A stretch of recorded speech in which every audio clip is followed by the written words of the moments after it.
Well, good evening, everyone, and welcome to another episode of Equilibrium Live with me, Sarah Téibo, and a fresh panel of guests.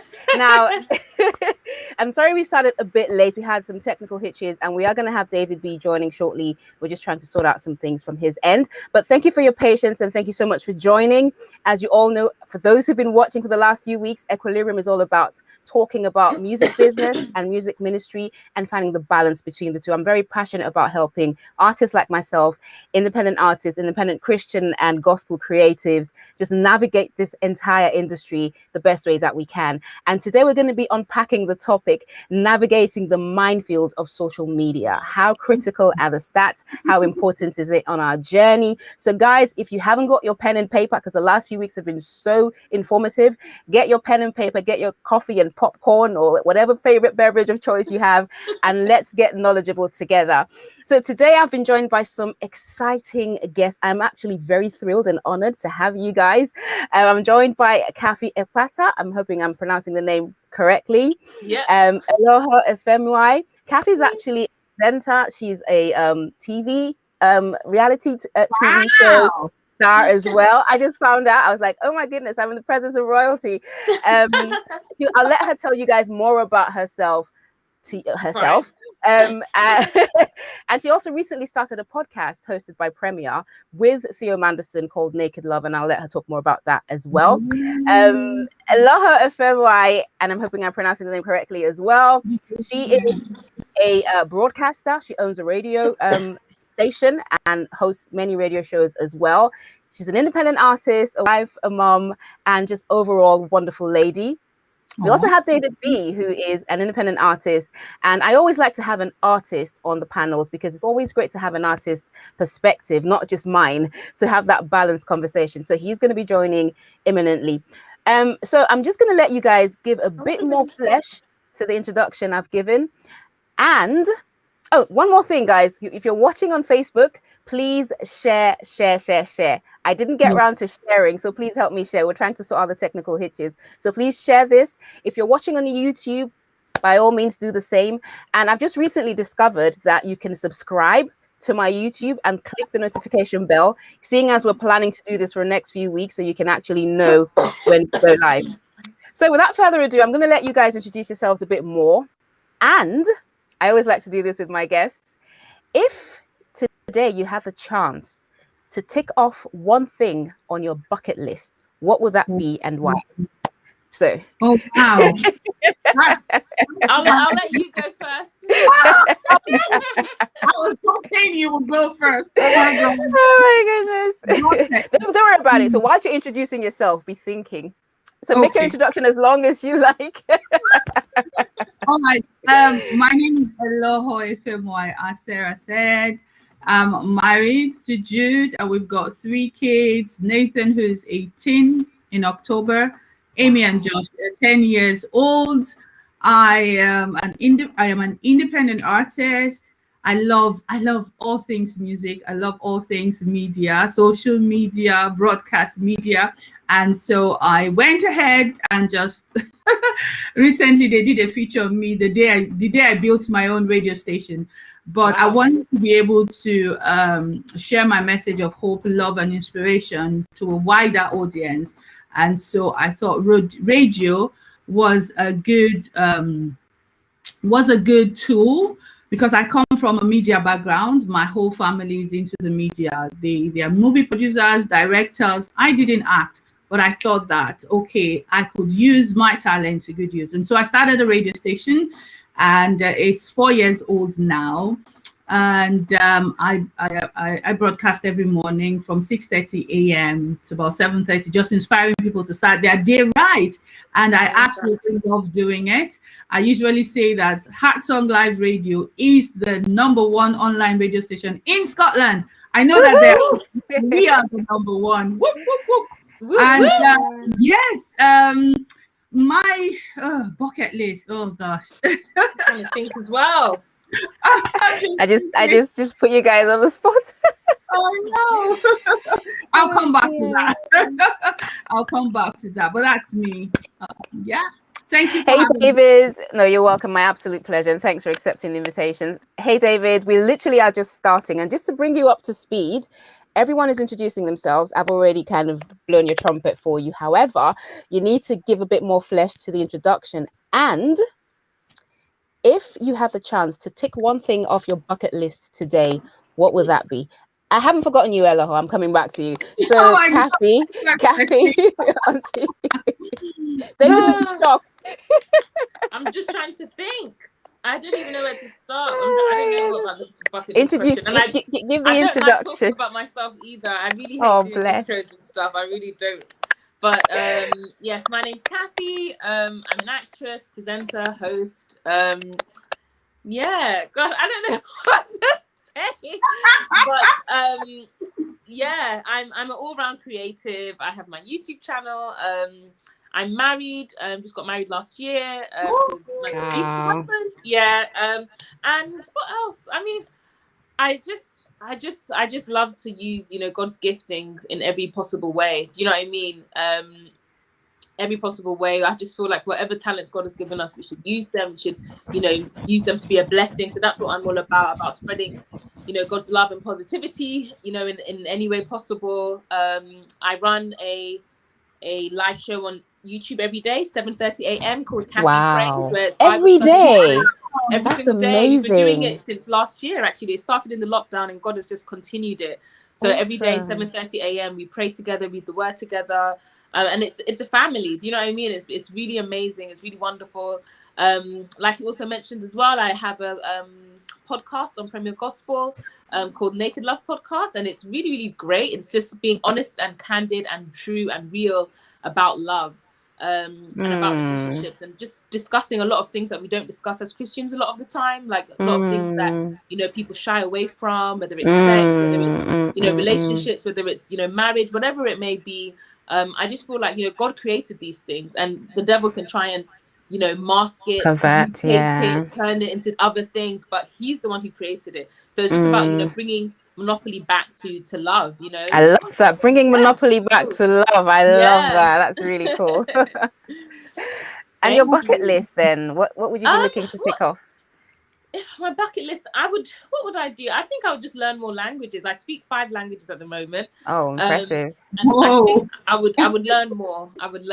That's one. I really want to go back. I haven't learned another language or a new language for many years now. I've just but I would love to, I think, learn as many languages as possible.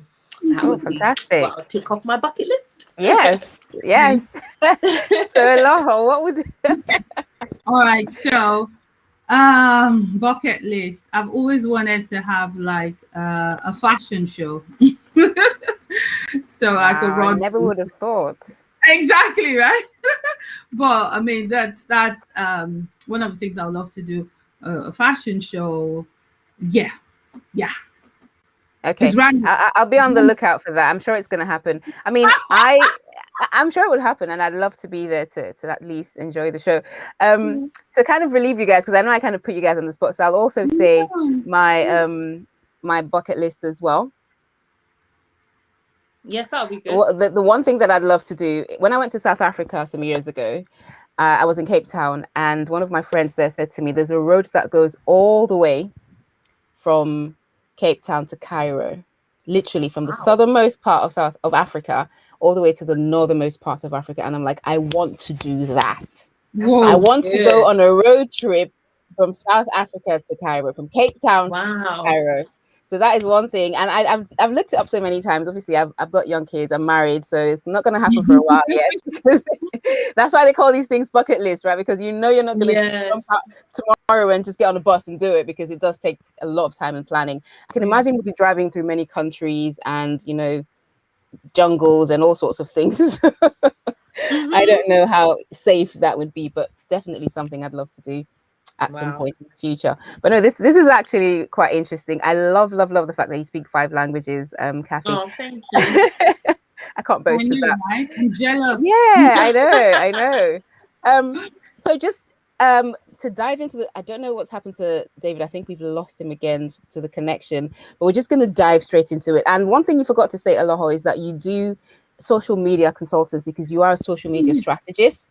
which is actually why I got you on here, because as an independent artist and as a creative in general, we live in an age where it's a digital global village, right? You can literally, if people were on Mars, you'd be reaching out to them somehow on TikTok or whatever. So you can reach the farthest part of the world just by being on a social media digital platform, whatever it is.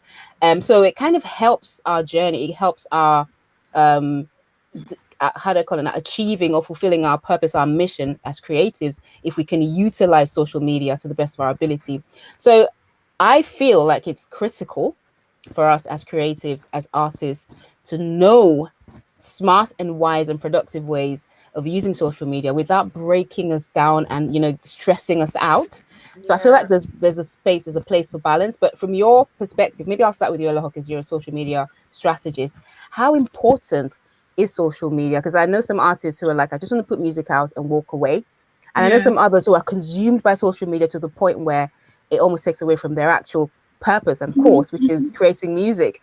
So how important do you think it is for creatives, Christian gospel artists, to, you know, pay premium to social media as part of their marketing and entire strategy?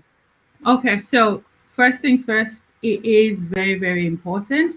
I remember in 2013, when I was going to release my debut album, I didn't know anyone, nobody knew me. And I just went on to Google, and I was wondering how I was going to share my message, my music with the world. What do I need to do? And at that point, I was using social media. I mean, I've always loved social media, but I was just using social media like every other person at that point, you know, just to, today, oh, I went here, I had this for breakfast, I had that, oh, I dressed this, all that. So I was doing all of that. But then I realized that if I wanted to make an impact with my music, if I wanted to inspire other people with my music, then I needed to do more than just put out the nice dress I wore that day, or the, you know, that kind of a thing. So I started to do a study on it, and I realized that I could actually use social media to share my music with the world, to a wider audience that didn't know me. And truth be told, that was one of the best decisions I made, because I came in contact with people I would never have imagined in my life, all the way from the US, the Caribbean, Nigeria. Wow. I mean, till date, I still work with some of the people I found through social media back in 2013. So as a result of that breakthrough, because I mean, there's even one guy in the United States who calls me his cousin. How did we meet? It was through social media. I didn't know him from everywhere, anywhere. You know, it was through. Is that Rejoice America? Rejoice Radio. Yeah. He calls me his cousin. Oh, bless. I actually thought you were related, because he told me, oh, I have a cousin. It was social media, you know. Wow. And for me, I then realized that, wow, there's power in social media if used strategically, you know, and not just do the normal thing. Oh, I did this today, I did that today. So it was at that point I decided that I was going to help other artists as myself to be able to push their message out to the world. So I had to go and study digital marketing, because at that point I said, okay, now Eloho, get serious. You know, and before my album, I had even used it to generate. I had used it to build an audience, because I was doing concerts. I was running worship concerts every year from 2011, and each year they were growing because I was using social media to promote it. So it was after I saw the results with my album, I decided to go study it, and yeah, I did digital marketing, a master's. And then after that, I went ahead to do a diploma in social media marketing, because I wanted to be able to help other artists. I had seen the results, you know. I had seen how I had built an audience, and I was getting testimonies, stories, people from everywhere, you know. But what really, really helped me was, I think, the packaging. I'll call it the packaging, the branding, you know, putting everything. I wasn't just showing up for the sake of showing up. I started to show strategically and intentionally, because I knew that I I had a goal in mind. So I'll say for artists, for creatives, it is so important to position yourself properly the way you want to be seen. Yes, we're all singers, musicians, artists, but who are you called to? If you don't know who you're called to, you will get frustrated because not everybody will get you anyway. I wrote a book last week. Not everyone's cup of tea, and that's the truth. I had to get to that point in my life, because when I started, I thought that, oh, everyone had to like me. But no, until I discovered that I needed to speak to a particular audience. And that's one thing that a lot of us as artists and creatives struggle with. We think that we've been sent to the whole world. Yes. Been sent to the whole world, but you need to you need to get your niche for yourself. Because the truth is that the market, in quotes, is saturated. So you want to stand out, and you can only stand out by defining who you serve, defining your purpose, defining your goal. What is who is your music going to heal? Exactly. You understand? And who is it going to help? And that's where strategy comes in. You've got to so in terms of social media, then, do we think that this is something that social media, well, I'll probably ask the question to KHAFI to get your perspective, because you've done different types of media, and I feel like in this generation a lot of focus is going into social media. Is it really the be all and end all? Because I feel like sometimes it's overwhelming. It's valid, it's important, but is it really as weighty and as critical and important? And I just bear with me, because when I ask these questions, sometimes I play devil's advocate. Sometimes I ask questions just because it's the questions other people may be asking. But is it really as critical as we think it is? Because it is very tasking, It is, girlfriend. Like, honestly, I have such a love-hate relationship with social media, and it's only, I think, this year that I've actually just allowed myself, whenever I need to take time out, I just take time out. Before I would write a long expose. Sorry, everybody, I'm going to be away now. I think it's important we take breaks from social media every night. Like, I would feel like I need to write an essay to explain, but now I'm just like, no, I need to log out for a bit. And I would just go. I do that as well.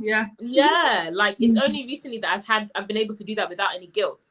Because you're right, there is a lot of pressure. There is a lot of pressure on people to feel like, oh, I need to be posting every day. I need to, the funny thing is, the word says that, we shouldn't be controlled or consumed by anything. And once social media starts to become that in your life, it does, you do wonder, like, oh, hold on. Because, it feels nice, when you post something and someone is sharing your music, or someone is sharing, what you're doing, something you've put your heart and soul onto, and you're seeing numbers go up, you're seeing listeners, it feels so, what's that? Oh, a bit of fluff. I was like, oh, what's that? It feels so good, it does feel wonderful, it feels amazing. But I feel like whenever God gives us something to share or something to do or give to the world, we should use all mediums to do it. Social media right now, for what, like Aloha has said, it is really important. I'm not gonna lie, it is really important. I can't say I use it to the maximum as much as I should. God has been very good to me. The people that follow me and support me are real staunch supporters. They really follow me, and I'm so grateful for that. But I do find it incredibly overwhelming sometimes. So we do need to have that balance. We need to have that balance of actually, okay, how can I use it to further the gift that God has given me, but at the same time not become consumed by it, that I forget the giver of the gift. And exactly. And I'll take you on that though. How can I use it to further the gift? So asking on behalf of an artist who today just realized, okay, I have a gift, I want to put music out. So I need to get onto social media. I have 40 followers. How can I grow my 40 followers to 1,000 and then to 5,000 without doing the thing is you have to do the work, and so it's about getting that balance. So we're looking at, okay, I have a purpose, I have an assignment, God has given me these songs, I need to put them out, I need to engage and all of that. But speaking to the person who's just starting out, speaking to the artist, and because this platform is really for creatives, for gospel and Christian artists to take some things away and be like, okay, I've learned certain practical things. So speaking to that person who's like, okay, now I want to go into studio, I want to do an album. Oh my goodness, I need to promote, because I'm naturally an introvert. like you, like I think you both have kind of alluded to. I think most creatives happen to be introverts. And back in the day, before there was social media, you could be a creative and be an introvert and get away with it, because you put your music, it goes on radio. You don't, I mean, you go for the odd, you know, movie premiere or have interviews in radio, but then you live your life. Like, you don't have to be seen and all of that. 24/7. And to be successful, you know, if Michael Jackson put an album out, he doesn't need to go and show his face. It just goes to radio and everyone. But now it's an age where unless people see you, they almost feel like they can't connect with you as an artist. And exactly. And when I was starting out, in 2014, 2015, I naturally would not even have a social media account. Naturally. I'm very happy to sit down, read a book, have some tea. Even if I watch a movie, that will be something special. Literally just read a book, have some tea, and just chill with my family. But then when I started making music, I realized very quickly that if I don't speak about my music myself, no one is going to speak about my music. If I don't market my music myself, no one is going to market my music. And the quickest and easiest and most accessible marketing tool was social media. So it meant that I had to learn. Unfortunately, I haven't done any formal education like you have, Aloha, which I'm really I didn't even realize you had all those, you know, did all that formal studying, which is very impressive. Most of us just wing it. Most of us just go on YouTube and figure out, how do I grow from 1,000 to 10,000? Just, you know, which is one of the things I was trying to bring now. The question I'm actually coming to is, so to that artist who's like, okay, so if I'm an introvert, I need to come out of my shell or whatever. How do I start? How do I start on social media? Okay, because that's a big conundrum for many creatives. Yeah, I think first thing, I'll let Aloha, she's the expert here, so I'll let you take over. But what I think is thinking out of the box. First of all, just for some people, just literally making the account is such a big step. Like, get yourself on there, get yourself on the social media account. Follow the people, get whoever you know to follow you. Sometimes there's this whole conundrum about, you know, the people that support, like the people that know you don't support you as much as a stranger would support you, and the whole backstory about why that is, I don't know. But until you have the strangers, get everybody that you do know to support you. I remember I would send WhatsApp broadcast. People would get so annoyed at me, always sending broadcast messages. Oh, please guys, I just put up this new video, or I just did this, I just did that. But you literally, until you get more of an audience, your audience are the people that you have now. And your sphere of influence are those people around you. So start where you are. Yes, the strangers or the people that you didn't know before will come by God's grace, but start with where you are now. And also for music wise, I feel like, again, this could be a little trick for people who are introverts, is get other people to do the promotion by making the promotion a fun thing. Like TikToks, for example, are all over the place. Make your song like a little TikTok challenge. Do you know what I mean? Even if it's 10 people that do it, I don't know, you know, there could be a line in your song where, you know, you ask people to act out this line and say, oh, the best person will win, or something like that. Just make it a bit more fun. And that way it's not you having to be out there all the time. It is overwhelming. Videos of other people singing along to your song in a TikTok or something like that. And, you know, even for mainstream artists, people who, you know, are very established, things like TikTok challenges have really made them blow up even further, things like that. But I would say start with your sphere of influence that you have around you now. Start with them. And nobody who knows you should not know about what you're doing. And I need to take this advice myself, because I actually put I actually released a single for the End SARS protest. I don't know if you heard about End SARS. Yeah, of course. I sang a cover of Demi Lovato's Commander in Chief, and I shared that, and I really wanted, but to be honest, I did barely any promotion around it. Thankfully, because of my following, it still got out there, but it didn't do half as much as it should have done. And I still don't know why I didn't really push it as much as I could have.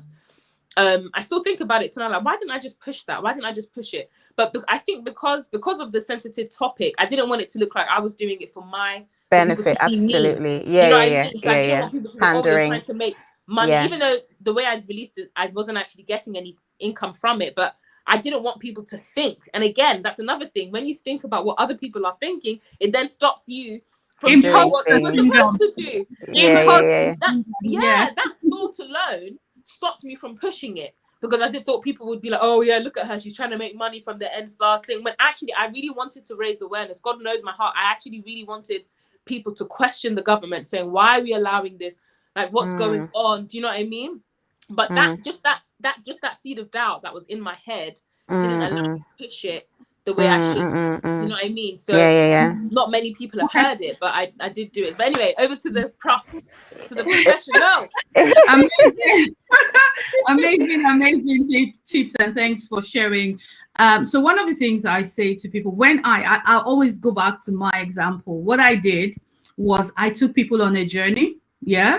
All right. So that's a good one. It's one thing to just go out there and releasing a song, but it's also being able to take people on a journey with you. So before I even thought about putting out any music, I started to now I understand what I was doing. When I went and studied, it was then I understood what I was doing. But what I was getting people to know me, like me, and trust me. So that's the first thing you want to do. You want people to know you, like you, and trust. All the marketers, not even creatives now, everything they're doing online is to get people to like them, know them, like them, and trust them enough to do business with them. And there are different kinds of posts and content that you can do for each one.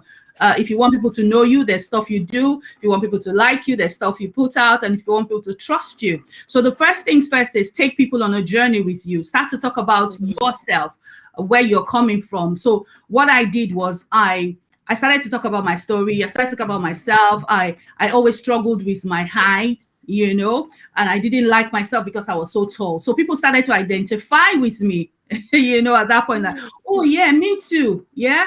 I had this issue, I had that problem. So what I was doing was I was appealing to their emotions. And that's what thing that as creatives, as artists, as musicians, we need to start doing before you put out any music, anything at all. People, because people buy people, they buy what you were doing. So they would, when you give people a reason to say, okay, I'm going to be releasing a music, but this is why. Yeah. This is what this is what God said to me. This is the dream I got, or something. But take people on a journey with you. That's why all of the social media platforms have stories now. That's why they stick. Yes, that's a good because point. people want to see behind. They want to see behind the scenes. I remember when stories started, it was my pet peeve because it meant you had to.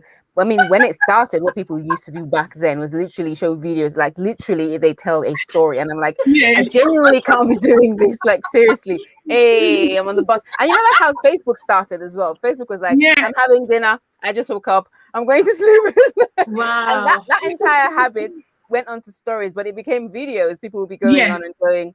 Yeah. And I think I may have fallen into that trap for a few times, but I just knew it wasn't sustainable. And that's why I never did Snapchat, because Snapchat is a similar kind of model. It's just for me, it was just, and I think that kind of brings me to the next question, which is, should people focus on one or two rather than all the 4 or 5 main platforms? Because it is very tasking doing Twitter, Facebook, Snapchat, Instagram.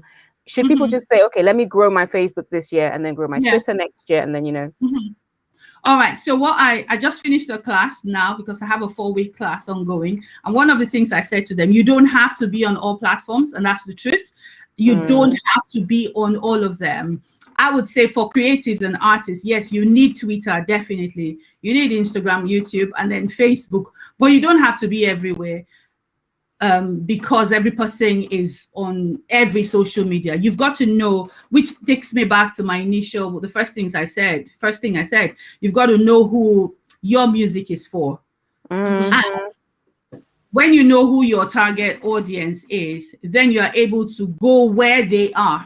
Do you understand? Yeah. But if, for instance, my target audience isn't on Facebook and I'm putting all the effort into Facebook, my efforts will be wasted. Yeah. So as artists, as musicians, we don't have to be on every platform. And it's the truth, believe it or not. You don't have to be on every platform. Just find 2 or 3 that works for you. Find 2 or 3 the audience are, and then be there.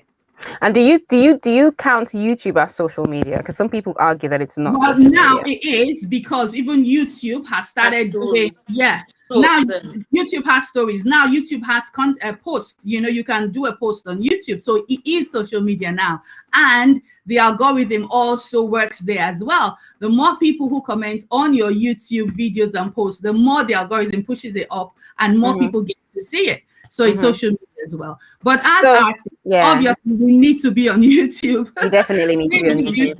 We need YouTube. Yeah, and I think maybe I'll take this question to KHAFI. I think if we had to prioritize where we spend our efforts, because most of us have other things that we do, even if we're not married with kids, we've got school, we've got work, we've got time to create the music.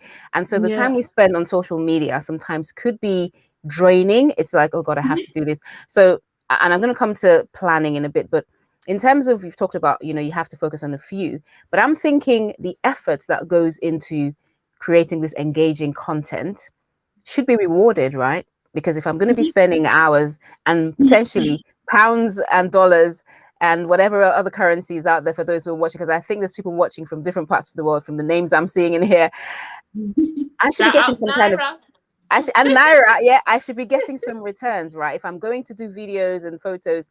And in my opinion, if YouTube is deemed a social media platform, that should be the number one priority, because at least you could make some money if you get monetized. So, and I feel like I've just noticed a trend recently, and that's why I was coming to you, KHAFI. I noticed a trend recently. I love following certain comedians on Instagram.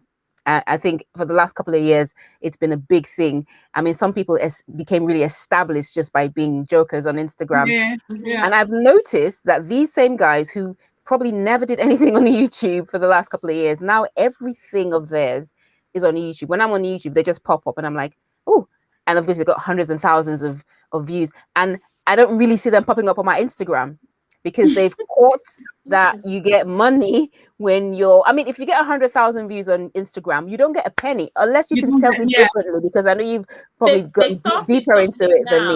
Like, well, this is exactly what I wanted to lean into, is why all this effort if there's no reward. I mean, there's all kinds of other rewards, don't get me wrong. But when it comes to tangible rewards, I would assume YouTube is more on the top of the list in terms of when you get to the point where you're monetized, and then maybe focus on the others. And I've noticed that some, you know, creatives, particularly comedians who do these skits and things, most of their skits are now on YouTube as opposed to Instagram. So I wanted to get your take on that, KHAFI. I mean, what I find interesting, actually, it's funny that you mentioned the comedians, actually, because what I realized that they've actually done, what they do is post across platforms.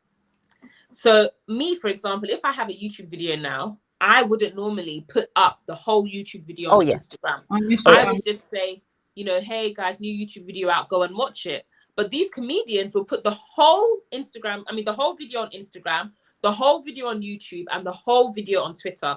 And they have strong followings across all three. I'm talking about people like Mr. Macaroni, Taoma. Taoma. They put them across. Taoma is I love her. She's great. She actually does some YouTube specific content. Like she does like films for YouTube. That's what I saw. Yeah, that's what came on my feed. Which is really impressed. That's actually, I think that's a newer thing that she started now. The latest film that I saw, I think that's a newer thing. And she has Nollywood stars in them as well. Yeah. So it's what I realized is that they actually cross-pollinate, if you like, across all platforms.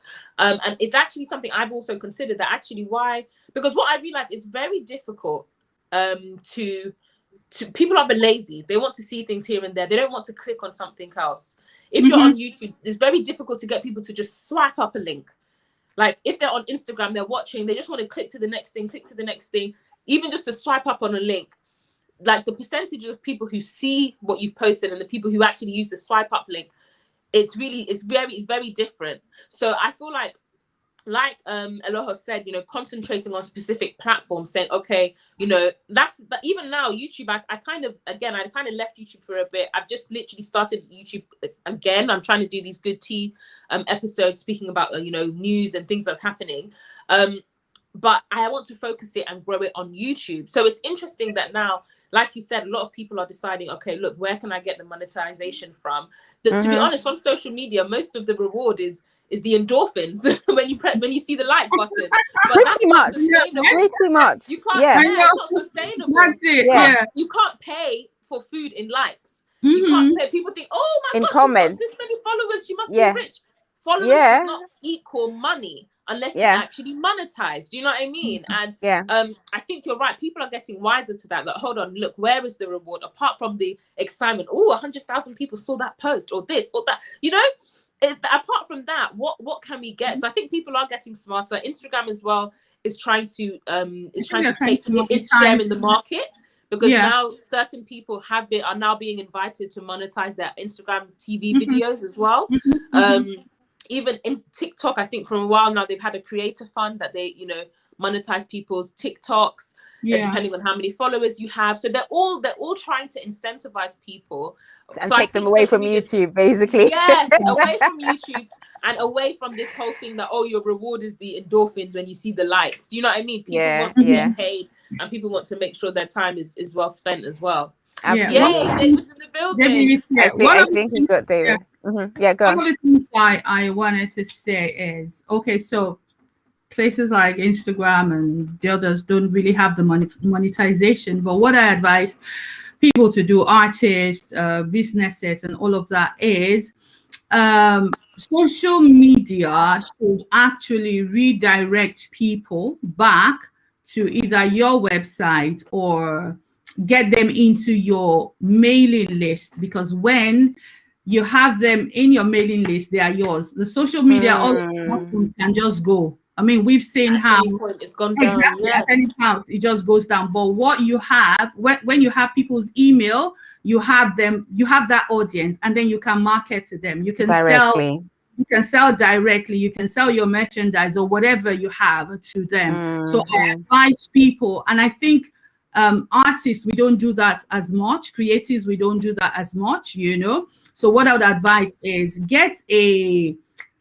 lead magnet, something that you give to people for free, and get them into your email list, where you begin to nurture and serve them, you know, regularly. And when they're ready to purchase, and you obviously you have to be ready at all times to sell something. When they're ready, you are there, because they've constantly seen you show up in their email box, and not just on the social media platform. So as much as we want the social media platforms to reward us and work for us, we also have to think strategically, how can this get these people into my pipeline, so that if Facebook decides, Mark decides that, okay, no more Facebook, I still have people. What do you benefit?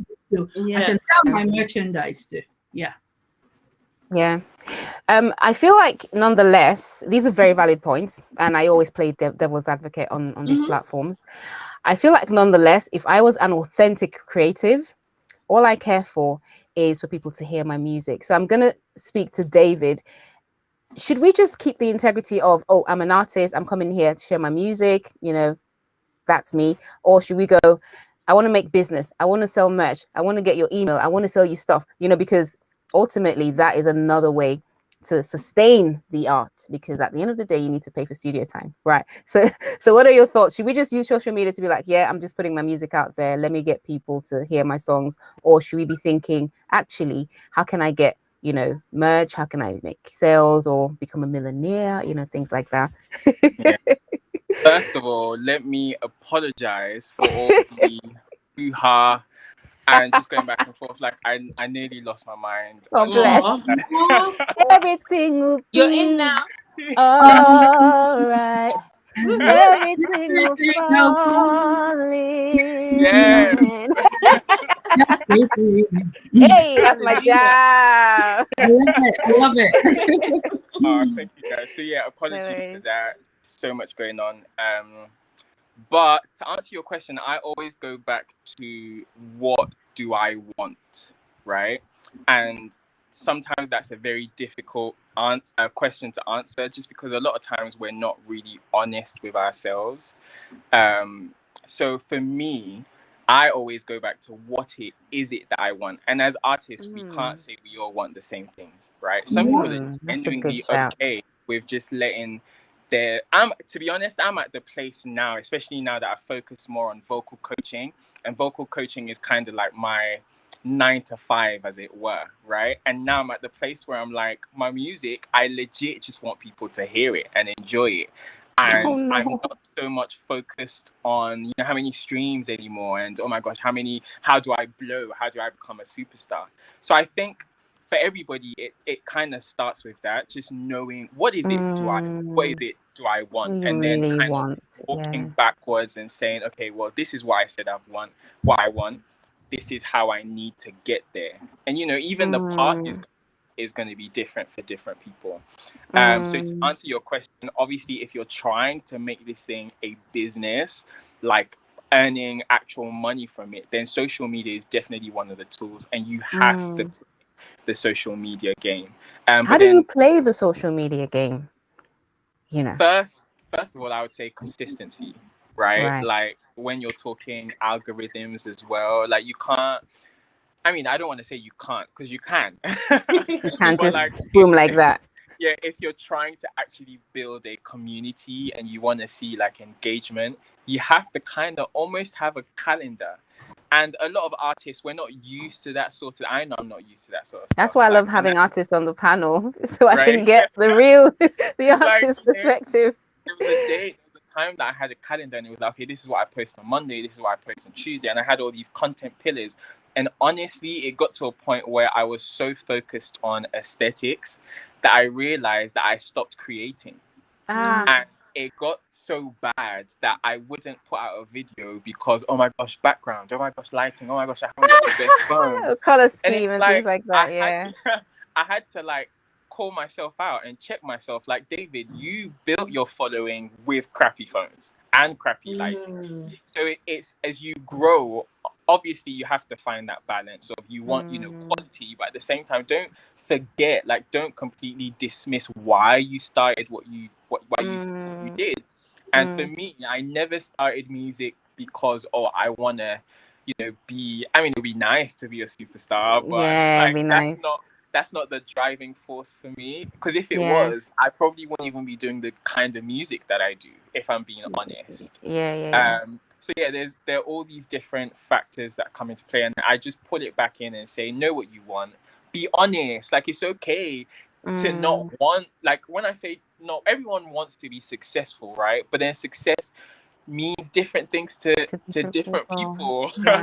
Like, you know, at this stage, it will be nice for my song to be #1, but honestly, I don't really care.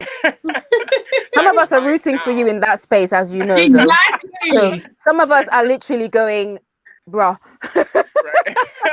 I mean, so for me, it would be nice, and you know, I do hope that those things happen. But to be honest, it's not like I'm not going to sacrifice everything else that I believe in just to achieve that. And I'm the sort of person that it's just my nature. I don't like forcing things, especially like something so personal to me, like music. Like, this is a gift. There's a purpose attached to it. There's fulfillment and enjoyment. The moment I start to play the trends game, or, you know, I don't really have anything to say, but I have to post something, it kind of loses the essence for me. The originality. I can't speak for everybody, but like I said, there was a time where I actually stopped creating because I had this idea of what my content needed to look like. And then in the process, I was actually starving the audience that I built. That's a really good point. I find it's also, sorry, you're going to say something, KHAFI? No, I just said that's really honest. It's like what I said. I know you weren't in the call at the time, but, you know, not having that guilt. Like, if you haven't got anything to post, and you don't want to post anything, log out. Like, no one's going to beat you over the head. Like, you know, like, owe no one anything. That genuinity, I think it can be so lost on social media these days, and people can see through it. I love what David said about, you know, he was losing he was starving the fan base he had built off of his genuine content. But now all of this, you know, pretty, aesthetically pleasing stuff was there, but who was it serving? Who was it feeding? Who was it nourishing? You know what I mean? So I think that's a really good point. I really love that. And I think one other thing that we tend to look at is stats, which is kind of the subtitle of this today's episode, because I remember there was a time when I wake up in the morning and first thing I'm looking at when I pick up my phone is social media. How many likes to the post from yesterday? How many views and all that? It got to a point I literally had to put, because I have folders on my phone for different things, and I had the Bible app in the folder of so that when I go to the social media folder, I'll see my Bible first. I need to read my Bible before I go on social media. And not that it changed things for so long, but at least it helped, if I'll be brutally honest. But the truth is, the stats can be depressing. Sometimes you look at another account and you're like, wow, they posted this thing 5 minutes ago and they have 1,000 likes. And I posted this thing 2 days ago and I have 20 likes. And just to kind of address that, particularly because 2 weeks ago, we were talking about the knowledge gap in the creative space. And one thing that came up was the mental health, just taking care of your mental health as an artist. And I feel like social media drains our mental health, our well-being, and it can be depressing when we look at the lies that are online and think and compare our truths to those lies. When we compare ourselves, we always fall short. And I just wanted you to speak into that particular, maybe KHAFI, on, you know, just that burden that sometimes gets placed, or that we even take upon ourselves by virtue of getting sucked in to the world of, and to the lies, you know, of social media, particularly the visual ones, the more visual ones like, you know, Instagram, TikTok and things like that. Oh yeah, I just lost I was just about to say something in response to what you said and I completely lost it. But what I would say, I would like to challenge what you said actually and say, I don't think social media is lies actually. I think they are an element of truth, but not the whole truth. So people only show us those pretty sides. They only show us those nice things. But part of it is their truth. It's their truth for 5 seconds. Like you might be out with your friends and everybody's eating, everyone's quiet. Then you pull out a phone and everyone's like, yeah. So for 2 seconds, everyone's like, woo. Then you put your phone down, everyone's gone silent again, gone back, you know, to doing whatever they were doing. So it's a truth, but it's not the whole truth. And I think when we realize that, that's when we're freer. For me, I will say, you know, the thing is about stats and looking at the numbers, you will never ever be satisfied. I remember when getting 100 likes on a post was incredible for me. I would be like, oh, 100 likes, oh my God. Like I would be so happy. Now, if a post gets like less than 50,000 likes, I'm like, that didn't do too well. So, you know, the numbers are always shifting. And when we put our emphasis on these things and say, okay, like, oh, this number or this, we're never going to be satisfied. And I think I don't see it as completely as a bad thing, because as human beings, we want growth. We know where we were and we want to see ourselves growing. That's not a bad thing. But when you get into that that constant thing of, oh, I want more. And God is actually right now, you know, I'm just going through, I won't even say it's a period of humbling, but God is just, again, my people know, like I said, we have the caffeinated prayer warriors. I know a lot of them will be watching now. I've always been about, for me, it's not about numbers, it's about impact. Who am I impacting? And the numbers and the likes, you don't really see that same, you don't really see the impact. Anybody can watch and just, you know, anybody can watch and just swipe and press up. But it's like, what are people commenting? Well, how deep are their comments?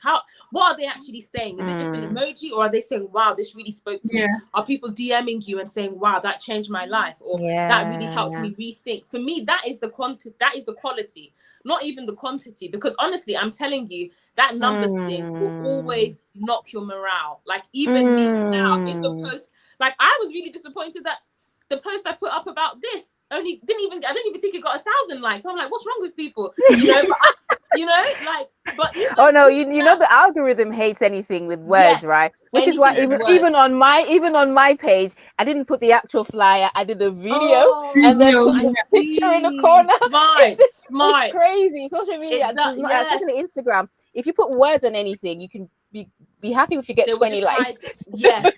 So I literally, that's a new trick I've discovered. So I'm literally do a video, and to do that, one needs to look, the whole work.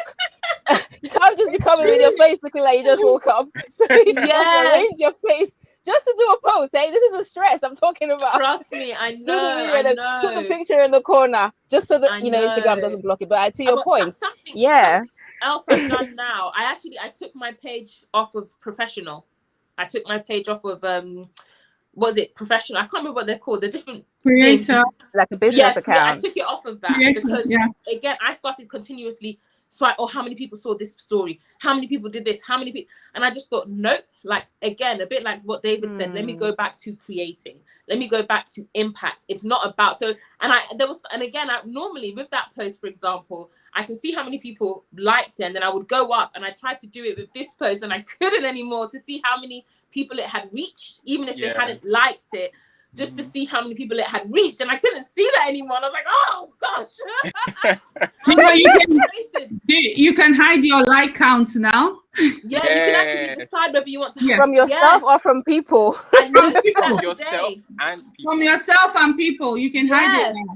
You know what? Can I just jump in very, very quickly? Yeah, liberating is the word, because I was literally just going to say we can do a fast where I don't know if it's something that you can turn off and back on, but literally just do a fast of not seeing any likes for like a month. See how you cope. See how liberating that would be. Honestly, because I really literally took the words from my mouth. It's so liberating not to even know what's happening and just be like, well, you know. Hey, Sarah, eh? But honestly, for me, it was a bit of a wake up today. Just even with that post, I wanted to see, but how many people did it reach? How many people saw it? Even if they didn't press like, and I couldn't see it, and I was a bit like, oh, I want to see, I want to know. But I'm actually trying to discipline myself. I'm just trying to say, look, you know, just put things out that will benefit people. You know, I believe, you know, everybody who's coming today to chat about this and discuss this will take benefit away from it. Do you know what I mean? But it's not about the numbers. And I just want to say, you know, for the record, like, the numbers will never ever satisfy you, because you always want more. It's like an opium. It's like an opium. Yes, we should do more, but it is a gaping hole, and once you get lost in it, trust me. So focusing on adding value, focusing on impacting people. These days I don't even bother. I just like, no, I don't want to see. And good thing that I think I'll be hiding my likes as well. Yeah, it's not a bad shout, to be honest. I know. Yeah. I'd say sorry, go on. No, you go, carry on. Okay, so I was gonna say, when I dropped Fall in Line, I have a really good friend that I always talk to when I came up with my song Care About the Journey, which is my mantra for life now. Like literally anytime I'm going through anything, it's like, David, care about the journey. Like the journey is just as important. And he asked me, he was like, when I dropped Fall in Line, I think like a week after, we were on the phone as we usually do and just like talking, and he was like, how's it going? And I was like, I don't know. He was like, how many streams has it got? And I was like, I actually don't know. And then I was like, oh my gosh, but people love the song, and people have been messaging me saying how it's encouraged them, how they've been listening to it every single day. And he was like, David, that's how the song is going. Like, I love that. Stop looking at numbers. I love that.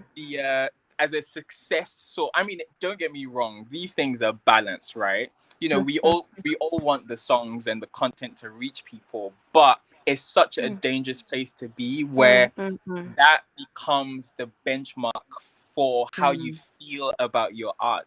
And as a singer, it's so important, as an artist, it's so important for me to really go back to how I felt when I was creating. And really hold on to that, because it's like, you know, you feel so good about a song, you're like, oh my gosh, this is inspiring, this is going to be amazing. And then it goes out, and because it's not performing the way we expect that songs would do, we then forget how we felt when we were creating. You know what? You've ministered to me with what you've just said. My eyes are actually, I was just seeing the parable. You're freezing. Yeah. Oh, I thought that was me. I thought that was me too. Sarah. That you're able to reach. Oh, okay. Oh no. Wow. Can you still hear me? I feel like I've dropped out. Yeah, you did drop out. We can hear you. But, okay. Yeah, so I'm just going to say it again. So it reminds me of the parable of the lost sheep and the shepherd and the lost sheep. He left the 99 that one was so valuable. And as you were saying what you were saying when you said it's not about the numbers, it's about people are coming back and talking about how the song is like, I just saw the one. I literally just saw, my eyes started watering because I just saw the one. So even if it was just one person, that one is so important, just that one. And my eyes just started watering. I'm like, oh my God, that is so deep, because that's all that matters. If you put a song out and one, if he could do it for the one, job done. And the other thing I was gonna say is how, I mean, I've grown older, right? So how I'm talking now is definitely not how I was talking 3 years ago. If like I'm actually now okay with the idea of never blowing. If you talked to me 3 years ago, I would have been like, "Get behind me, Satan!" No. Satan. And now it's probably going to become when you have this mentality. Yeah. And it's like I always ask myself this question, David. If the same thing I ask about when people are asking me, like, you know, how do you choose a career path? And it's like, you know, if you didn't have to think about money, what would you be doing? Yeah. And it's the same approach that I have to creating content. If I didn't care what people would say, what's the kind of content that I would like to create? And I always try and go back to that, because to be honest, there's something that is so fulfilling that would actually resonate with other people when you're doing the stuff that actually resonates with you. And you're not just releasing a song because it's the hot trend, or you're jumping on every challenge that's coming, and even you don't even like that stuff, right? Yeah, it's not authentic. So for me, I always kind of go back to that. Like, if nothing mattered, if the numbers didn't matter, if the audience, the engagement didn't matter, what kind of content would you like to create? And I always kind of remind myself of that. And I take breaks. You know, this idea that if you go for 2 weeks, your career is over. or the algorithm will forget that you exist, and when you come, and I think it does happen though. I feel like it does happen. I can't say it doesn't, because I feel like when you're absent and you come back, no one sees your post. It always feels like that. But then when I think of like, my audience isn't just a number, like they're people, right? And you know, my friends don't forget about me when I don't speak to them for 1 month. So I mean, like, they don't forget my whole essence. They don't forget my whole impact.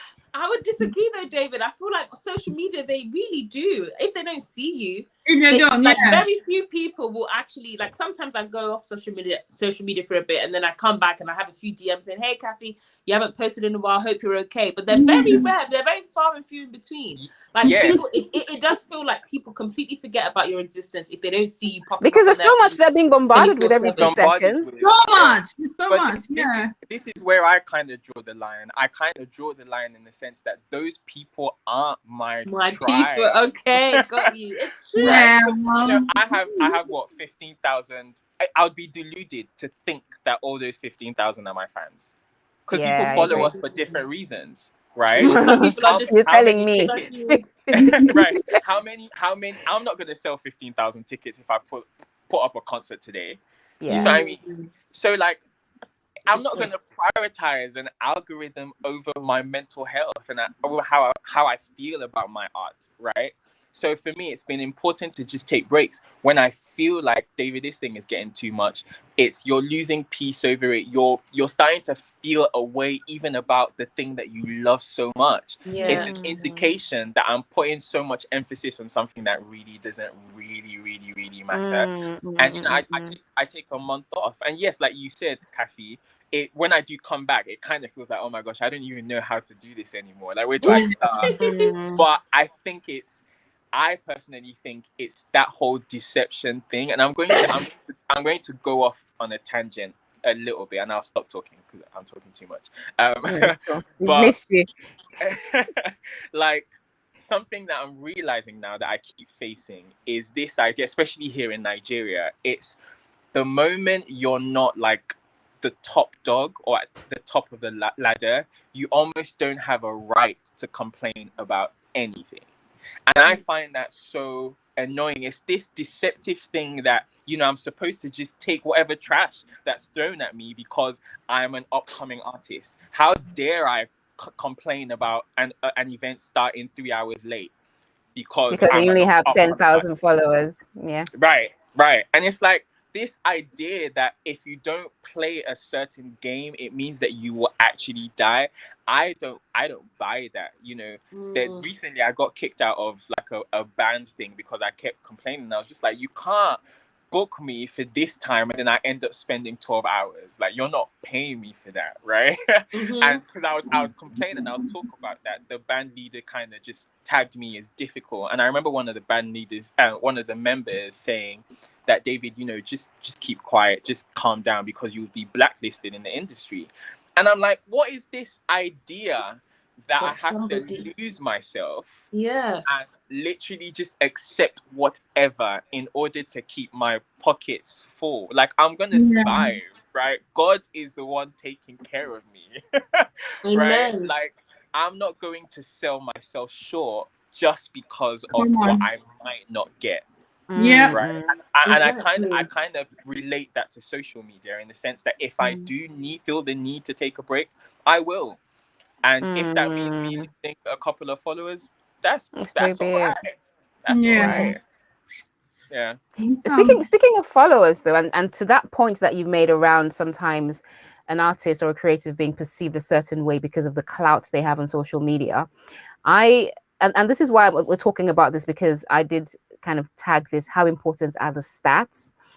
Very deliberately, I asked that question because I feel like the stats are in some cases the determinant for if you get gigs. They're the determinant for if you get invited to if you have a certain number of followers, that will determine how much you get paid and things like that. Is that fair to artists, though? I'm not even sorry. Go ahead. I was gonna say, I'm not even mad at that, right? Like, okay, we all know that popularity sells, and I mean, we do that in life. It's not just the music industry, it's everywhere, right? And that's why there's this emphasis to kind of get the numbers, and that's why people go as far as buying followers. Right? But this is the thing: you might not pay me as much as I'm worth, but you will not disrespect me because I am human. It's the same blood that's running through myself and Tiwa Savage's body, right? So yes, you might not pay me as much as Tiwa Savage, which is understandable, but you will respect me. Right? I love that. So it is basically a determinant. We all agree that to a degree, rightly or wrongly. It is. I would agree. I think it 100% it is. But I love you know, the fact that we're all human. You know, we're all worthy of respect. We're all you know, and numbers does not change that. And this is the thing. Like, it is sad that is the way our world is set up, that is the way that they look at you. Oh, look at these numbers, and look at this. I remember, but I honestly, I'm just of the opinion, whoever wants to really work with you, if they're really aligned with you, they will work with you. Like, the numbers don't even matter. So I remember there was something that I got a job for something, and then they said, actually your engagement wasn't as high. I think I had been off social media for a bit, and then they approached me and they said, your engagement wasn't high or something like that, because I hadn't been online. And then I saw them working with somebody else who has like a fraction of the engagement that I have. And I was thinking, so it was never about that. Do you know what I mean? And there was me, I was sitting jejely in my own corner. I did not ask you guys to come and approach me to say, send me your rate card. I didn't ask you guys any of that. So after I'd already sent them the rate card. My managers had already discussed, negotiate everything. And then later they were, actually, the engagement is not enough. And then you went and used somebody else whose engagement was a fraction of what I get. It just makes me think, you know what, whoever's going to work with you will work with you. And I think there's something about not just being open to working with everybody. I know, like, I've had to give money back. I've had to physically give money back because I didn't feel comfortable with the way a certain brand was behaving towards my followers who were patronizing them because of me. Do you know what I mean? Wow. Like, I was getting DMs left, right, and center saying, this brand that you put up, I tried to do this and they said this to me. This person said this. And I was just like, you know what? I'm not going to do the rest of the posts. I'm going to give you. And they were shocked. Nigeria, they don't hear of that. Giving money back. They were like, what? You do not hear of it.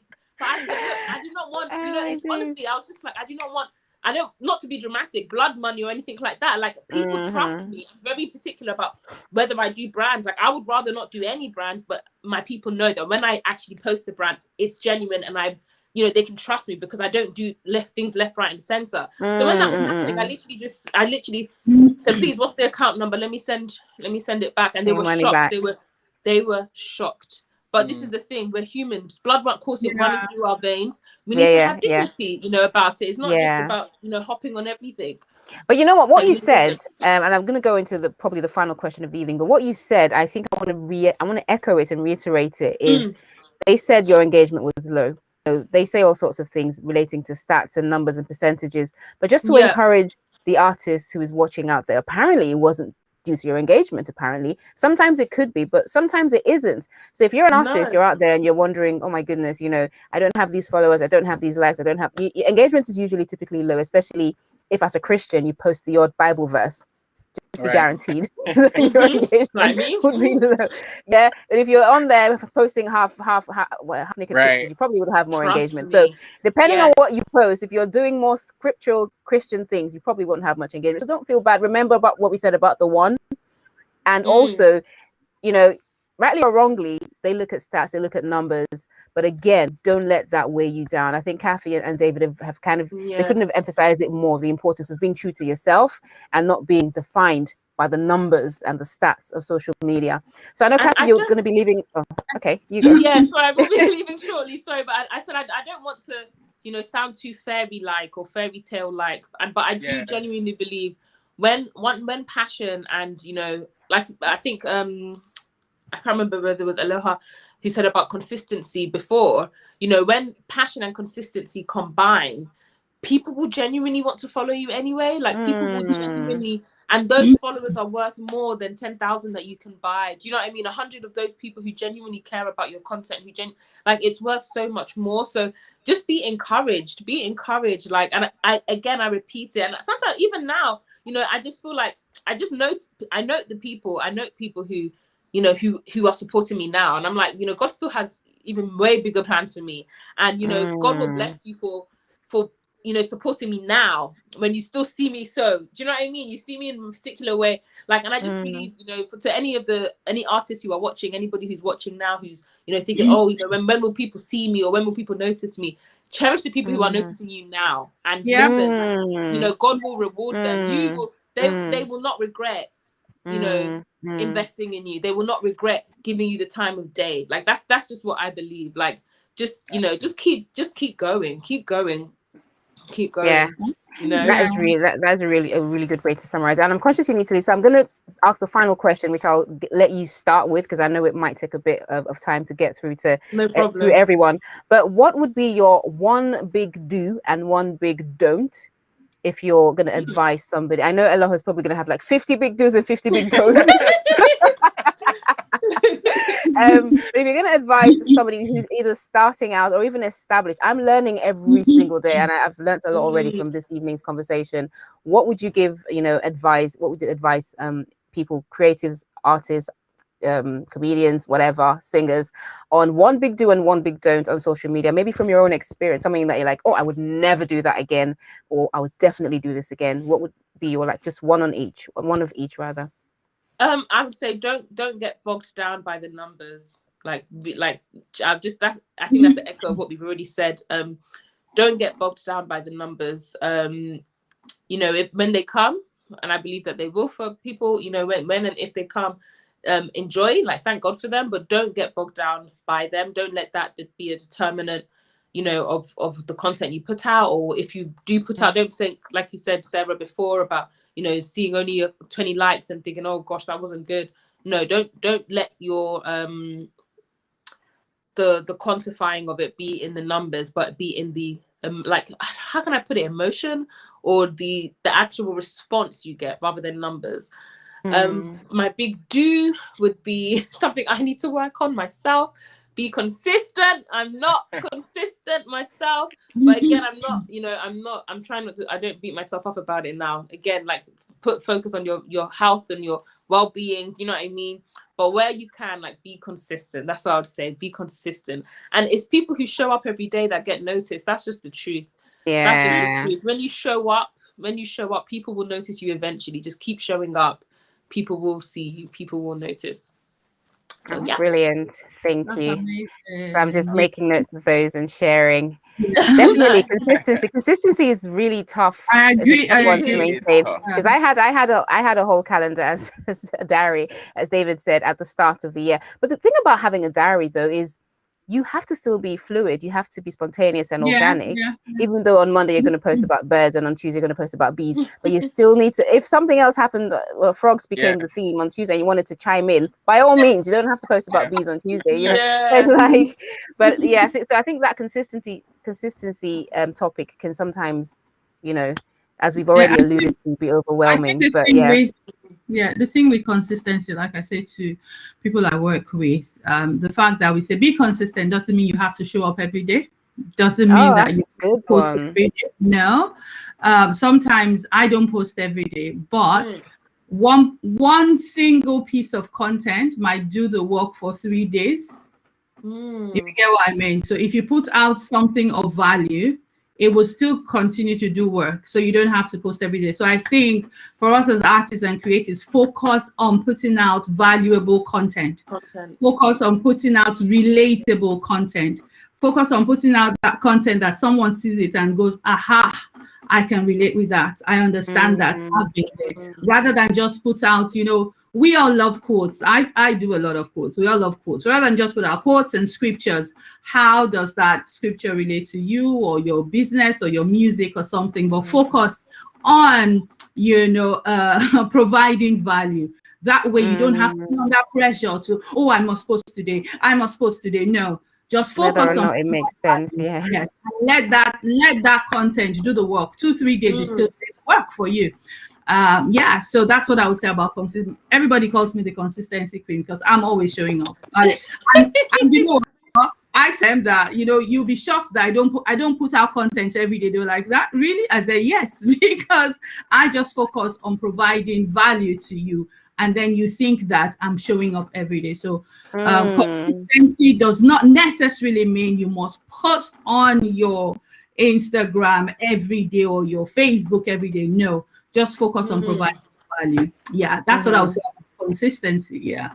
So, and was that your do, or were you just chiming on? Were you just kind of I was just covering off KHAFI's points? Yeah, I just had to put that in because everyone's talking about consistency, and I get that a lot. A lot of my clients ask me, okay, consistency, but no, you don't have to do it every day. I have to say that always comes up. Sorry to interrupt you there. There's a point in my life when there's so much going on in the chat, so you've missed all the conversations. I've just seen that I can see it within this screen. I was trying to look at chat from my other phone. Oh yeah, there's a lot of conversation going on. I didn't realize. It's really engaging. Yeah. I remember there was a time when I used to always check YouTube for tips on how to grow my Instagram, particularly because that used to be my number one nightmare. And every time you get an incredible, you know, social media coaches YouTube, they're like, post every so and so, because I'm like, I just skip the video. I go to the next one.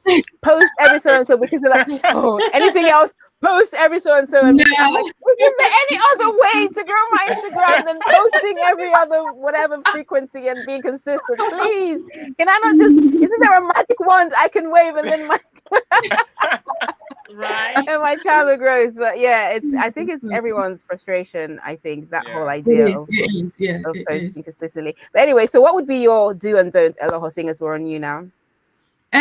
So what would be my do? Obviously, one of the things I would say is to engage with other people. So there's something I call ghost posting. You put out a content and you walk away and you expect people to come and engage with it. But if you don't engage with other people, no one's going to engage with your post. So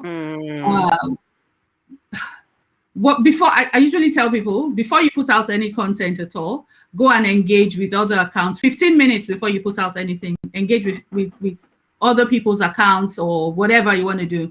And then 15 minutes after you put that, still just be around, you know, so that you're not just talking at people, you're talking with people, you're communicating, because at the end of the day, we want to build a community and we want to build an engaged community. But if you are not giving, the Bible even says, give, and it shall be given unto you. So If you want engagement, if you want your account to grow, focus on engaging with other accounts before you put out a content, after you put out.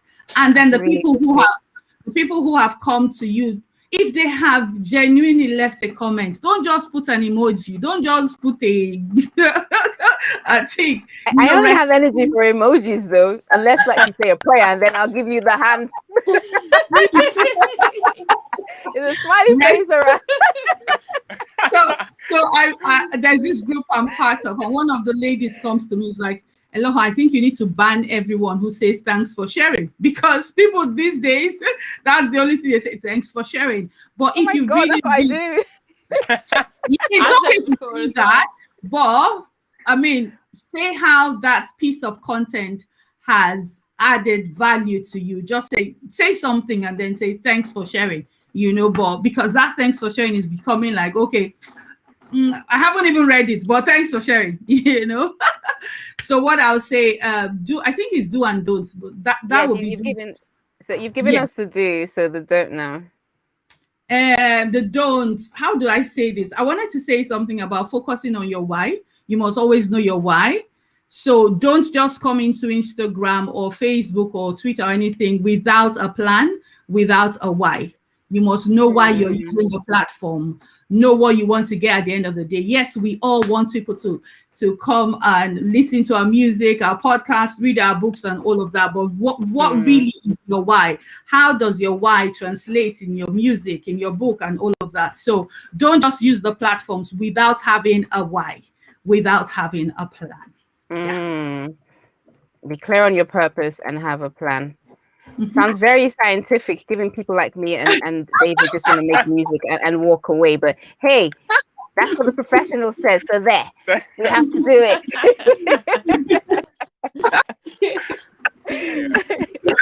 and to David, I'm sure you can echo a few of my sentiments, or maybe not. Absolutely. So what are your do's and don'ts? I'm just gonna just piggyback on what everybody has said, to be honest. I think what's worked for me, I actually enjoy sorry, I can hear myself. What's actually worked for me has been engaging, like Aloha said. I find it very difficult not to recognize people who take their time to write like lovely things about the content that I've posted. So people, I don't know, sometimes people say, well, it's not celebrity like, right? Like, you're not supposed to be that accessible type of thing. I find I don't agree with that. Yeah, like if I genuinely don't have the time to do that, then I genuinely don't have the time to do that. But why would I be pretending that I have the time when I'm actually on my phone, right? So I always reply people who comment, like, because I just feel like you don't have to. There's so many people who see our content and just scroll past. Yeah. Right? Like, so when someone actually takes the time to comment, I feel like the least I can do, this is a personal thing, the least I can do is reply. Right? Absolutely. So sometimes I end up going back to posts that I've done a week ago that I know that I've missed some comments on when I have time, and I literally just go and like and reply. That's just me. That's just my thing. I do enjoy that, going back and forth with the people who are following me. And then another thing is definitely know your why. I know, and this has helped me with my music, because it's very easy to want to be everywhere and do every style, whatever is trending, you just want to jump on. And then I remember those your Tiwa Savage covers and what have you, and Tenny Entertainer covers. I was like, what is he going on about? Funny thing with those were stuff that I loved. The only reason why I did those songs were I actually loved those songs, and I was putting my own stamp on them. And I loved them though. Yeah, so I don't think I've ever done anything that I would look back and say, oh, I did it for, numbers or trend. That's just my type of person. And with the whole consistency on social media, I think it's important to have a focus. Like Aloha said, like, when you come to my page, I want you to know that I'm a singer. Yeah. Right? So I'm not going to be posting every video that makes sense to me. Oh, on happy my page. birthdays. You know my pet peeve on Instagram. Sorry to interrupt you. And I don't know if I'm going to get into trouble, but there's some people, all they have is people's birthdays. And I always wonder, how do they know all these people's birthdays? Yeah. And I'm like, which one of these people are you? Like, I don't know who you are, because it's just happy right. birthday to celebrities. And it's really all these, like, they must have a diary of everyone's birthday. Like, but what? Anyway, I was in, yeah, carry on. Like, if you say that you're a singer, I get DMs of people saying, oh, I sing, if I would like to do a collaboration and that kind of stuff. And then I go to their pages and there's absolutely nothing about singing. And I understand that in this day and age, especially in 2021, aesthetics is such a huge thing where, you know, people don't want to post stuff because the quality isn't great. And I'm like, you can't keep waiting. Like, that's care about the journey. Like, let's even see your growth, right? Yeah. There are people who sing with black screens and they've got tons of followers and tons of engagement. Like, do you see what I mean? Like, it's crazy how some people just do their thing and it explodes, right? Who was it on that YouTube that had millions of subscribers and she did all her videos on an iPhone 6? And she hasn't even changed that. Like, she hasn't even scaled up because it's like, oh, this is what brought the people in. I'm going to stick to this because it's clearly working, right? So I just feel like people just need to be authentic. And, you know, this idea that everything has to be perfect is, I don't know. I feel like we're in this generation where people literally like expect and demand perfection. But you're doing yourself a disservice if you try to live up to that, because it's impossible. So with social media, I feel like it's okay to experiment. Yeah. Some things will work, some things won't work. The truth is, some of the content that I've thought, oh, it's not going to do well, are the actual ones that people really love and engage with. And to me, I'm just like, oh, what's so special about that? And the things that I'm like, oh my gosh, this is gonna bang, this is gonna get 1,000 likes. And then I go on and it's just like 500, and it's just like, this is why we need to hide our likes, bro. Yeah. So, I'm gonna look into that. Functionality. Definitely. I think it's a good way to fast. Literally hide your likes for a period of time so you're not getting all worked up because of numbers. Anyway, so those were your do's. You actually gave us 2, which kind of makes up for us not having you at the start of the call. So that's perfect. Right, okay, cool. So your don't would be, my don't overthink it. Don't social media, please do not overthink it. Don't overanalyze it, because like I said, for me, what would happen is you would end up starving your audience because you're constantly trying to do the perfect thing, trying to get the perfect picture that will bang. Like, you know, sometimes some people even miss the times when I just sit on my keyboard and I just sing, and it's not a studio recording, and there's no like perfection. Some people actually, that's why they followed you in the first place. Right. So I would say don't overthink it, and it's okay. Like I said, it's okay to make mistakes. No one's got this I don't think anybody's got this social media thing on lock, because what's working for you isn't necessarily going to work for me. Definitely. And I think one other thing to add to that is we need to also pray about it, because I know it sounds almost, you know, overly spiritual, but I pray about everything. And even when it comes to social media, we need to pray to God for wisdom. We need to pray to him for the strategy. We need to pray to him for direction on how to go about it, because there's so many, even from what we've said today, there's so much to take away. And there's so many guys, there's so many coaches, there's so many tips and best practice and ways to go about it. But if you have the help of the Holy Spirit, which I think is the most important thing, is the help of the Holy Spirit on any topic, praying about social media, especially if you find yourself really overwhelmed, because sometimes we don't talk about it, sometimes we don't even know it, but we find that it's depressing. And not everyone, but you get to a point where you find yourself actually being sucked in, and it feels like you're literally being drawn into like quicksand, and it's just a dark hole. Then you need to actually get before God and pray. If it means that he says take some time off, then just do that. If it means he says only post on Tuesdays, then just do that for a season. You know, the thing about God, he's a dynamic God. Next week it could be like, well, then now just do it every Wednesday, whatever. But it's very, very important. At the start of, towards the end of last year into this year, I was praying to God about my social media. I prayed to him about everything. I said, God, please give me wisdom for Instagram. Give me wisdom for YouTube. Give me wisdom for these things. And when you're keying into his spirit, and I know this almost doesn't sound like what you wanted to hear if you're watching, but then you're not going to be looking at what other people are doing because you're listening for what God wants you to do. Yes, you've got a purpose. Yes, you've got an assignment. But even in terms of your strategy and how you implement that strategy, let God give you the wisdom that you need. If you need to go on a course, if you need to get, you know, Eloha does some mentoring stuff. She didn't pay me to say this, but connect with her. Speaking of which, before we lose KHAFI, how do we connect? How do we connect with everyone? Let me just quickly start with you. Sorry. So I know lots of your fans are on here, so they probably know. But for those who are not following you, how do we connect with you? I'll let you go, and then we'll go around everyone else. A cup of KHAFI on all platforms. A cup, like a cup of KHAFI. A cup of KHAFI. Thank you so much, everybody. It's been such a pleasure. Thank you. Yeah. Like we need to have conversations like this. We need to, like 100%. Thank you. And lovely to meet you guys. Lovely to meet you too. I just followed you. Right. Thank you. And I need to let you go. Yeah.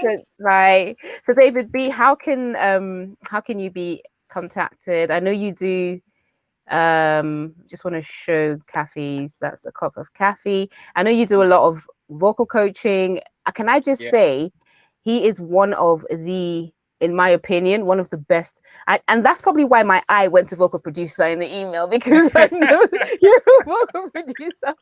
I created it on Instagram as well. It still had vocal producer. I was like, Bruv, the spirit is speaking, because but I corrected it when I did the flyer for this event. I initially put amongst other accolades that David has, that he's a vocal producer, because I respect his vocal production to no end. So honestly, if you're looking for a vocal coach, because he says, I have to say that, but if you're looking for a vocal producer, you should definitely connect with David. So David, it's David B online _, right? If I'm not mistaken. David B _online. _online. Okay. Yeah. So guys, please. The vocal coaching page is at DB Vocal Workshop. Right. So you're giving me work at DB Vocal Workshop. Yeah. Okay. So guys, please connect with David. In my opinion, definitely one of the best. You should listen to his music, and that would literally just give you an idea of what he does. And I know he says he's not ready to blow, but my prayer, I'm praying for you to blow. I'm praying for you to blow. I just realized that a lot of the things that people say you need to do to blow, I'm actually not ready to do them. I know. Yeah. So yeah. And I'm content with that, and I'm happy with the fact that I'm at a place where I'm actually content with just doing my thing. You know what I mean? In my little bubble, and just growing that at my own terms. Do you see what I mean? That there's peace that comes from that. I didn't quit my job to come and be doing another slavery type thing, right? Like there's that thing called honor and self-worth, and that's very important. And as a creative, sometimes that literally gets walked over, especially if you don't have 10,000 followers, as we said earlier. So it's the conundrum, isn't it? Eloho, how can you be contacted? Thank you so much, obviously, for being on. And one of the things I was saying before I came to talk about being contacted is that she, as I said earlier, is a social media coach and a strategist. And you probably heard she mentioned she's been doing mentoring courses. So if you want to dig deeper into the strategy, into the analytics, into the planning, best practice, connect with her. Eloho, how can you be reached on social media? Eloho FMY, one word, across all platforms. Eloho FMY. Yeah. Alrighty. So that's Eloho's contact details. I'm just going to put those up. I believe I got it right. Yeah. There was something else that I actually wanted to say as well. Yes, please. You know, social media isn't just one platform, right? And I think as creatives, there's this unspoken, I think, pressure that you actually have to be present on every single one. And I just feel like there's certain things that wouldn't resonate with you as a creator, right? My Twitter is dead. I don't, and for me, I don't know. You know, we didn't even talk about Twitter on purpose because it's like my least favorite. Right. And like that's okay. I feel like, you know, people try to spread themselves too thin. I think you know, identify what your strengths are and then really just drill in on that, right? And don't feel like you have to be everywhere, you know. Because then, you know, it's better to just kind of gain the audience on one platform than try and spread them, you know, doing haphazard things on all the different platforms. I mean, that makes sense. And I think we kind of touched on it ever so briefly at the start, because it's very important. And as you said earlier, you need to know what works, you need to know what platforms for you as well, and then just kind of hone in on those, because otherwise, I mean, I realized very quickly I would be wasting my time trying to do Twitter. Right. It just wasn't happening for me. And some people have asked how they can connect with me. It's Sarah Téibo Music. So that's Sarah, put it there so you can follow me on there as well, on Instagram, Twitter, on Instagram, Twitter, and Facebook. If you're a tweeting person, you'll see me. I'm retweeting, I should say, every time I get tweeted, which, because a lot of radio stations, I think the benefit of Twitter is that radio stations use Twitter a lot. That's literally the big thing. But other than that, and so I'm there just kind of retweeting and engaging more so with media and radio, which is the thing, as you said, you need to know what works. I know for a fact I'm not going to be trying to arrange any aesthetics for Twitter. I'm literally just going there to see who has tagged me and played my music. Let me just, you know, say thank you for sharing, even though they said we shouldn't say that. But no, you can say that, but just minimize it, try and be creative. No, that's cool. Someone says Twitter is their favorite. I'm not sure, you know, whether Twitter is my favorite. I'll say this, and they'll probably kill me for this, but I actually have a burner account on Twitter that actually has a ton of followers, but then my normal Twitter is completely dead. So how does that work? So because I'm on there and like no one knows it's me, right? I'm able to actually say what's actually on my mind. That's a secret, guys. You see, those who stay to the end will get some even bigger nuggets. That is a secret. But then, to what end, though? Because you can't come and then tweet about your music, can you? Exactly, yeah. Which that's the thing. So I was just saying that because Twitter is actually a favorite, just not for my music thing. Yeah. I get you. Yeah. That's true.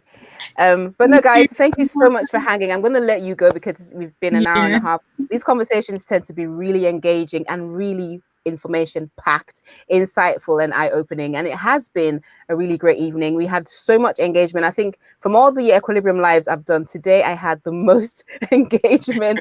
It was something else. So if you're on Facebook and YouTube, thank you for being with us this entire time. Thank you for engaging, for asking questions, for commenting. It really has been great having you with us. Thank you, Aloha. Thank you, David B. You got there in the end. Lady T put a comment to say, hey, what's going on? But you got there in the end. Thank you so much for making it and for being, you know, such a great person to have on the platform. It's been really, really great. And no, just for me to you guys watching and to you guys who have come on as my guest, thank you so much. Guys, Equilibrium Live carries on next week. Now, can I give you a teaser on what next week's topic is going to be? I've never done this before because this is getting more and more exciting and more valuable to artists and creatives.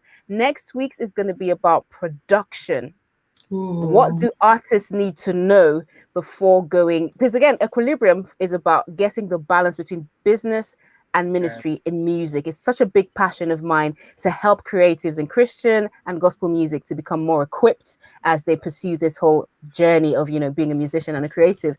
And so we're going to have some, I'm not going to tell you who they are now. They're all confirmed. It's not like I'm trying to figure out who they are. We're going to have 3 phenomenal producers across different genres talking about the things that artists need to know before they go into studio, throughout the process, and even after. So if you are an artist, you know an artist or a creative, let's get together next Thursday and let's talk about this. Let's get knowledgeable together. Thank you so much for hanging with us. Until next week, stay blessed and keep safe.